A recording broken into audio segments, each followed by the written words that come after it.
If you were my kid's teacher, I'd bring her up to the school board or home to teach them. Okay.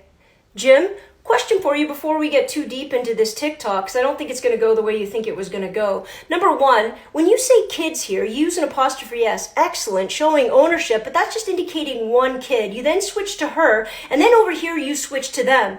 What I'm assuming, and please leave me to my delusions if it's not true, is you accept the reality of using them in the singular and giving individuals the chance for their own gender identification. If it's not the case, Jim, just keep it to yourself, because, I don't want all negativity occupying me at all times. Let's move that over here and deal with the next part of your statement. You want to take me to the school board? Do you, Jim? Take me. Let's go. And when you get there and you realize the majority of people standing in the room actually admire my educational philosophy and intellectual drive, you can say hi for me, Jim. And you know what? Maybe I'll send you some headshots and you could just hand them out for me, because I simply can't get to all the places where people actually like what I have to do. Can we go to the last part, Jim? For this last part, can you do me a favor, hon? Can you go to the bathroom? And I want you to be looking at the mirror, in the mirror, at your own reflection for this, because this is where some self-reflectivity is going to come into play. Think of it as free therapy. Okay, so please, are you in the bathroom? Are we good? Okay, here we go. Homeschooling.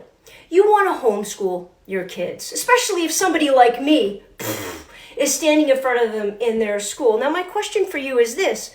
Can you, Jim? Let me talk about me, hon, because I don't know you. I'm all over here, and you're just an anonymous person on the internet. So let's use me for a second. I'm going to tell you why I wouldn't homeschool. If somebody wants to, amazing. If they're capable of it, fantastic. I wouldn't do it, and I'll tell you why, Jim. I'm not smart enough. I know, Jim, you're looking at yourself in the mirror right now saying, oh my God, she's normally so arrogant about her intellect, as if she can't. I'm confident. And here's the key. I'm confident in the things I can do, and I know my limitations, which is why I am not arrogant.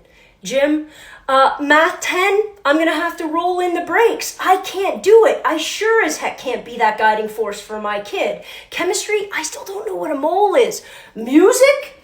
Jim, have you heard me sing? I wouldn't put that on my students, let alone my own kid. There are many avenues of education that I am not adept in.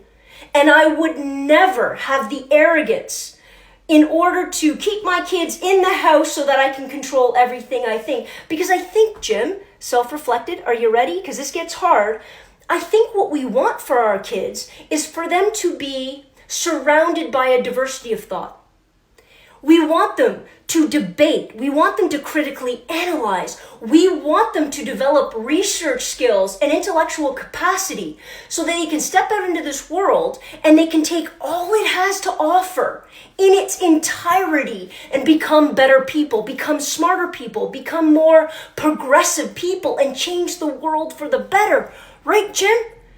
Because if you don't want that, and if you can't offer that to your kid, and you keep them home and homeschool them, well then, hon, all I think you really want to do is control, manipulate, and brainwash so they never aspire to be anything more than what you are. Right, hon?